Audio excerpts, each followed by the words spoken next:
Andhra Pradesh CM YS Jaganmohan Reddy గారిపై జరిగిన హత్యాయత్నం కేసును ఆంధ్రప్రదేశ్ పోలీసులు త్వరితగతిన ఛేదించేశారు. అయితే దర్యాప్తు పూర్తిగా కొలిక్కి వచ్చిందనే చెప్పవచ్చు. ప్రధాన ఎన్నికల అధికారికి సైతం నివేదిక అందించారట పోలీసులు. అయితే ఏంటి ఇక్కడ కుట్రో కోణంపై పూర్తిగా సమాచారం సేకరిస్తున్నారు. బహుశా ఈరోజు కీలక వివరాలను వెల్లడించే అవకాశం కూడా కనబడుతుంది. ముఖ్యమంత్రి వైఎస్ జగన్మోహన్ రెడ్డి గారిపై హత్యాయత్నం కేసులో పోలీసుల దర్యాప్తు కొలిక్కి వచ్చేసింది.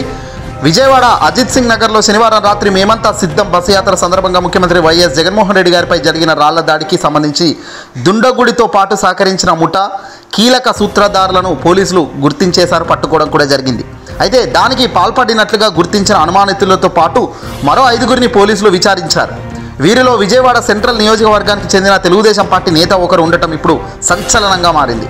హత్యాయత్నం వెనుక కుట్ర కోణం సంచలన విషయాలను వెలుగులోకి చూసినట్లుగా తెలుస్తుంది. ఆ అనుమానితులు తెర వెనుక పాత్రధారులకు సంబంధించిన ఆధారాలను పక్కా శాస్త్రీయంగా విశ్లేషించారు.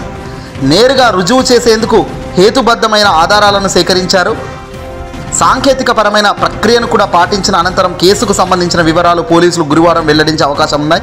ఈరోజు మీడియా ముందుకు బహుశా పోలీసులు వచ్చి ఈ దర్యాప్తుకు సంబంధించిన పూర్తి డాటా బయటపెట్టే ఛాన్స్ కనబడుతుంది. సుమారుగా 60 మందికి పైగా విచారణలో ఇన్వెస్టిగేషన్ చేసినట్టుగా తెలుస్తుంది.